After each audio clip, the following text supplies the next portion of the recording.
নমস্কাৰ বন্ধুসকল, আপোনালোকক এডুকেশ্যন ফৰ অসম চেনেলটোলৈকে প্ৰথমতে স্বাগতম জনাইছোঁ। 10,000 নতুন পদ খালী অসম গ্ৰামীণ বিকাশ বেংকত সহায়কৰ পদত অনলাইন এপ্লাই। তো ভিডিঅ'টো আপোনালোকক গোটেইখিনি তথ্য জনাম, কি কোৱালিফিকেশ্যন লাগিব, এক্সাম কেতিয়া হ'ব, বা আবেদন মাচুল কেনেকুৱা, তাৰোপৰি এক্সামৰ প্ৰক্ৰিয়া কেনেকুৱা হ'ব।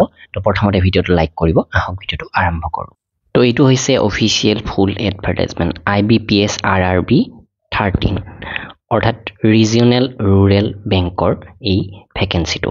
আৰু ইয়াতে অনলাইন এপ্লাই 7 জুন 2024 পৰা অৰ্থাৎ আজিৰ পৰা আৰম্ভ হৈছে আৰু 27 জুন 2024লৈকে আপোনালোকে এপ্লাই কৰিব পাৰিব। তো প্ৰিলিমিনাৰী এক্সাম অনুষ্ঠিত হ'ব আগষ্ট 2024 আৰু মেইনছ এক্সাম হ'ব ছেপ্টেম্বৰ অক্টোবৰ মাহত। আৰু ইয়াৰ এপইণ্টমেণ্ট লেটাৰ দিব জানুৱাৰী 2025।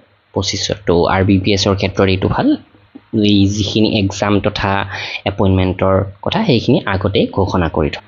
তো ইয়াতে আপোনালোকে চাব পাৰে এইবাৰ মুঠ ভেকেঞ্চি আছে 9,995টা, ইয়াতকৈ বেছি হ'বও পাৰে।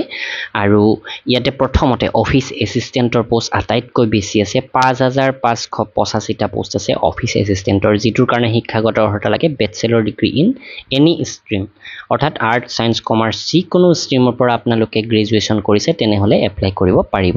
তাৰপাছত আছে অফিচাৰ স্কেল 1, মুঠ 3,499টা পোষ্ট আছে আৰু ইয়াৰ কাৰণেও আপোনালোকে যিকোনো গ্ৰেজুৱেশ্যন কৰিছে তেনেহ'লে এপ্লাই কৰিব পাৰিব।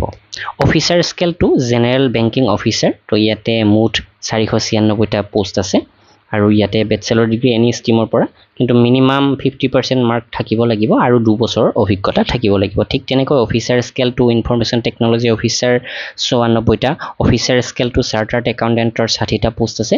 এনেকৈ আৰু ভালেখিনি পোষ্ট আছে আৰু এই পোষ্টবিলাকৰ বয়সৰ সময়সীমাৰ ক্ষেত্ৰত অফিচ এছিষ্টেণ্টত 18 বছৰৰ পৰা 28 বছৰলৈকে, তাৰোপৰি OBCৰ বাবে 3 বছৰ অৰ্থাৎ 31লৈকে এপ্লাই কৰিব পাৰিব, SC STৰ বাবে 5 বছৰ 33লৈকে পাৰিব, PWDৰ বাবে 10 বছৰ এজ ৰিলেক্সেশ্যন থাকিব।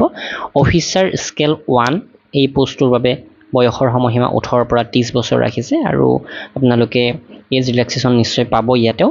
ছিনিয়ৰ মেনেজাৰ তথা অফিচাৰ স্কেল 3 যিখিনি পোষ্ট আছে সেইখিনিত 21ৰ পৰা 40 বছৰলৈকে এপ্লাই কৰিব পাৰে আৰু অন্যান্য যিখিনি পোষ্ট আছে 21ৰ পৰা 32লৈকে এপ্লাই কৰিব পাৰে।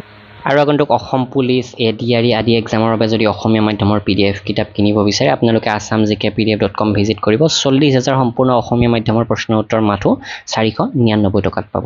তাৰোপৰি অসম জিকে যদি লাগে 7,500 প্ৰশ্ন উত্তৰ মাথো 149 টকাত আপোনালোকে কিনি ল'ব পাৰে। ডেছক্ৰিপশ্যনত লিংক দি দিছোঁ, ADRE অসম পুলিচৰ বাবে PDF কিতাপ পাব আপোনালোকে assamgkpdf.com-ত। তো আগন্তুক এক্সামবিলাকৰ বাবে প্ৰিপেৰেশ্যন কৰিবৰ বাবে আপোনালোকে এইবিলাক কিনি ল'ব পাৰে। আৰু IBPSৰ এই ভেকেঞ্চিটোত ইয়াতে আমাৰ অসমৰ এইবাৰ অসম গ্ৰামীণ বিকাশ বেংক গুৱাহাটী অসমত কিমানখিনি পোষ্ট খালী হৈছে সেই বিষয়ে মই আপোনালোকক দেখুৱাই আছোঁ।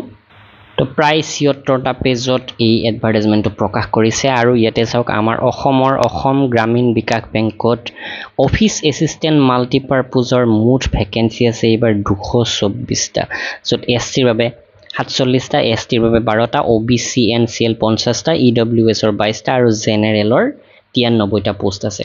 তো এয়া হৈছে অফিচ এছিষ্টেণ্ট মাল্টিপাৰপ'জ। তাৰোপৰি অফিচাৰ স্কেল 1ৰ পোষ্টটো আছে, অফিচাৰ স্কেল 1ৰ মুঠ পোষ্ট আছে 107টা আৰু যিখিনি অন্যান্য পোষ্ট আছে তাতেও ভেকেঞ্চি আছে। ইয়াতে চাওক officer scale 2 general banking officer Assam Gramin Vikash bank মুঠ 10টা পোষ্ট আছে। এনেকৈ যথেষ্টখিনি ভেকেঞ্চি আছে, প্ৰায় 400 ভেকেঞ্চি আছে বুলি ক'ব পাৰি আমাৰ অসমতেই। আৰু এই পদখিনিৰ বাবে আবেদন কৰোঁতে আবেদন মাচুল কিন্তু অকণমান বেছি হয়।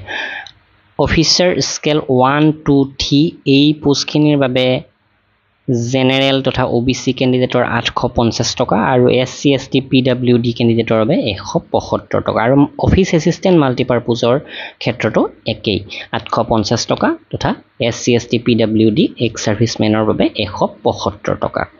আৰু এই পদখিনিৰ ক্ষেত্ৰত প্ৰথমতে এটা প্ৰিলিমছ এক্সাম অনুষ্ঠিত হ'ব অফিচ এছিষ্টেণ্ট মাল্টিপাৰপ'জ আৰু অফিচাৰ স্কেল 1ৰ। তো ইয়াৰ এক্সামত প্ৰশ্নবিলাকৰ অকণমান টাফনেছটো বেছি হ'ব এইটোতকৈ সিটোৰ।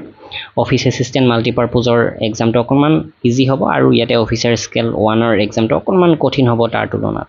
আৰু আপোনালোকে প্ৰিলিমছ এক্সামত মুঠ সময় পাব 45 মিনিট য'ত 80টা প্ৰশ্ন থাকিব ৰিজনিঙৰ 40টা নিউমেৰিকেল এবিলিটিৰ 40টা আৰু প্ৰিলিমছ কোৱালিফাই কৰিলে আপোনালোকে দিব লাগিব মেইনছ এক্সাম আৰু মেইনছ এক্সামৰ ইয়াতে এনেকুৱা ধৰণৰ প্ৰক্ৰিয়াটো ৰিজনিঙৰ থাকিব 40টা প্ৰশ্ন কম্পিউটাৰ নলেজৰ 40টা জেনেৰেল এৱাৰনেছ 40টা ইংলিছ লেংগুৱেজ 40টা অথবা ইংলিছ যদি নিদিয়ে হিন্দী দিব পাৰে আৰু নিউমেৰিকেল এবিলিটি থাকিব 40টা এনেকৈ 200টা প্ৰশ্ন থাকিব মুঠ 2 ঘণ্টা সময় দিয়া হ'ব আপোনালোকক অফিচ এছিষ্টেণ্ট তথা অফিচাৰ স্কেল 1ৰ ক্ষেত্ৰত এই ধৰণৰ এক্সাম আৰু বাকিখিনি পোষ্টৰ এক্সামৰ প্ৰক্ৰিয়াটো অকণমান বেলেগ হ'ব তো এইখিনি আছিলে ইম্পৰ্টেণ্ট তথ্য এই ভেকেঞ্চিটোৰ ওপৰত তো আপোনালোকে নিশ্চয় ভিডিঅ'টো লাইক কৰিব শ্বেয়াৰ কৰিব ধন্যবাদ